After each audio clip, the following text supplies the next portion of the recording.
Hello everybody, and welcome back to another chess video. I did a few different recordings of this already. I'm going to try to make it brief. You'll see that our accuracy isn't the best in this. The point of this game is to help you out if you're playing as black against white. Black always moves second, and when white plays this first move, e4, it opens up the diagonal for his bishop and for his queen. It also controls a little bit of the center with his pawn right off the bat. So you're going to see in most cases, or many cases at least, white play e4 as their first move. And this is a fun way to counter it and activate your queen. You start with your queen's pawn, move your pawn up to d5, combating his. Sometimes you'll see them move their pawn up instead of taking our pawn. On their next turn, they can bolster that pawn with their f pawn to f4 or their d pawn to d4. But in many cases, you'll also see them just take that pawn. That's what happened in this match. So now we're going to move our queen out to take their pawn. And now our queen is in a very dangerous, risky area. This is a high risk opening, but if you know how to keep your queen safe and your pieces defended, it's very active and it gives you a lot of opportunities to trick him or attack him. So he develops his knight, attacking my queen, of course. And you'll see these are all book moves. Now I move my queen over to the rim.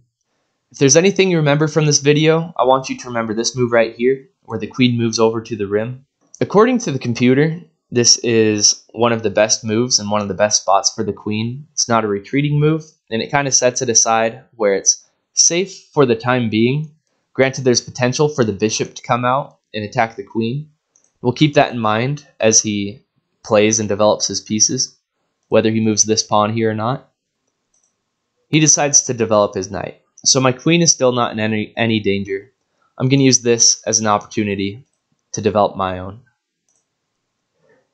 He next develops his bishop.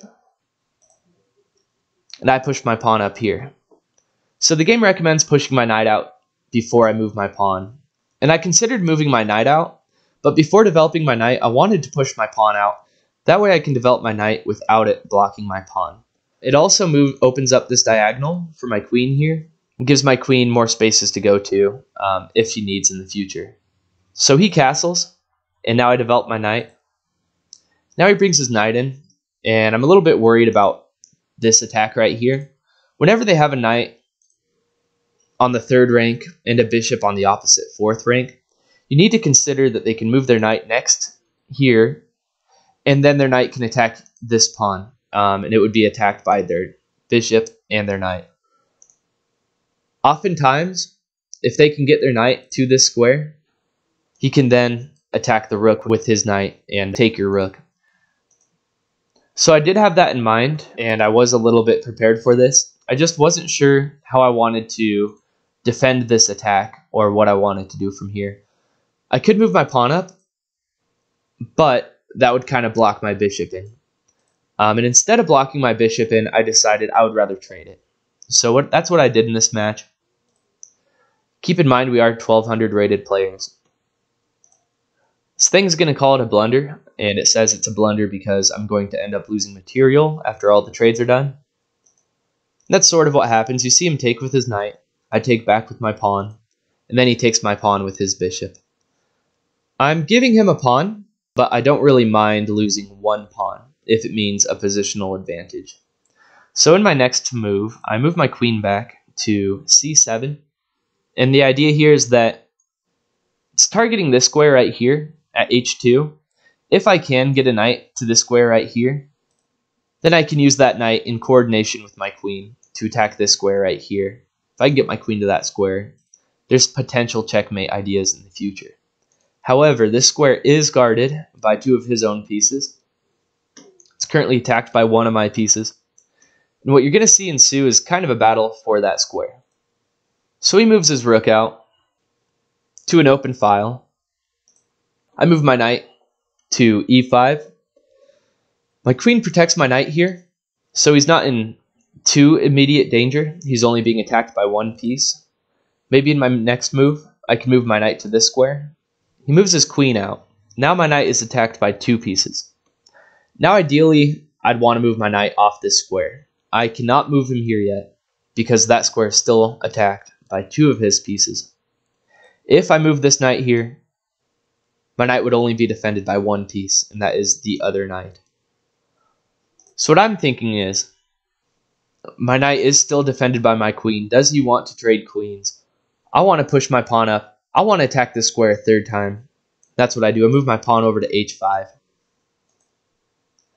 Takes my knight with his queen. And at this point, I don't want to trade my queen away. The reason that you don't want to trade queens in this instance is because it's a losing battle for me right now. He has 1, 2, 3, 4, 5, 6 pieces. I have 1, 2, 3, 4, 5 pieces. I also gave him a pawn, so I have a very great material disadvantage here. What I can hope for is to better position the pieces that I do have, try to equal material in the future, and use my position to win this game. See if I can checkmate him and keep my king safe enough, despite my material disadvantage. So instead of taking back his queen, I end up moving my queen up one space. He moves his pawn up. It's a little bit of a nothing move, but moving that pawn up also opens this diagonal for his bishop. I end up moving my rook out. Pressed for time, my idea here is to get a rook out. This piece of all my other pieces is far away from any of the action. My bishop is defending these two squares. I can maybe bring this rook up in the future and then attack that pawn with my queen. My knight here, I can't really improve him. He's defended by two pawns. My rook here on the A square is my most useless piece, and it has potential to be useful and attack his pieces. So that's why I move my rook over to D8. He brings his bishop in, attacking my knight. I just continue with my plan, move my rook up, attacking his bishop. My idea here, I'd like to think for a second. My idea here, I believe, is possibly in the future to get my other rook up. Then I can target that bishop with 3 pieces. I also have 2 pieces attacking his bishop right now. So his queen and rook are also tied to this bishop. I'm keeping his pieces busy with mine for the time being. So he retreats his bishop, and I move my king up. Now my king is attacking this square. My rook is attacking this square, and my queen are all attacking this square. He can't move his bishop back, because then I can just take back with my rook.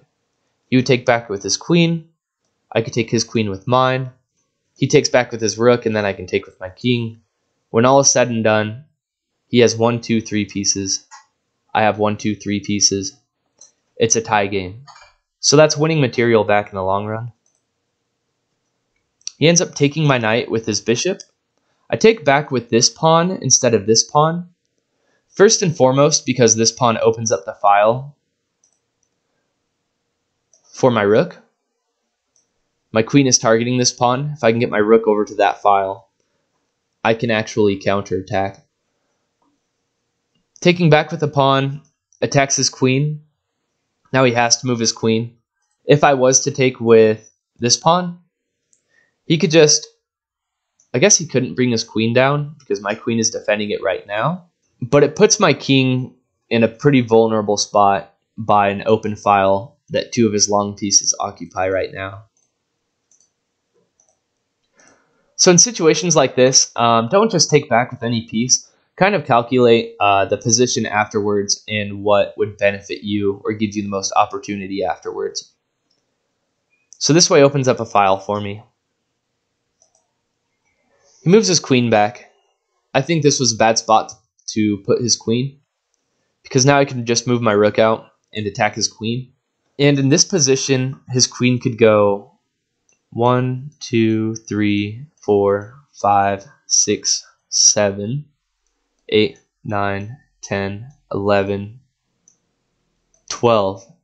Can go to 12 different spots, and 11 out of 12 of these moves loses him the game. So he's in a position where if you look at the bar here, it's primarily white. A computer could play this game from here on and beat me according to the evaluation. But it's still a tricky move for a human because there's just so much pressure going on with his pieces here. I have my queen targeting this pawn. I have my rook targeting this pawn. The only thing standing between my rook and his pawn is his queen. His queen needs to defend the pawn, but it's kind of counterintuitive to move your pieces away from the middle. Hey everyone, I'm recording in post. I didn't mention the correct move. He has to move his queen to h2.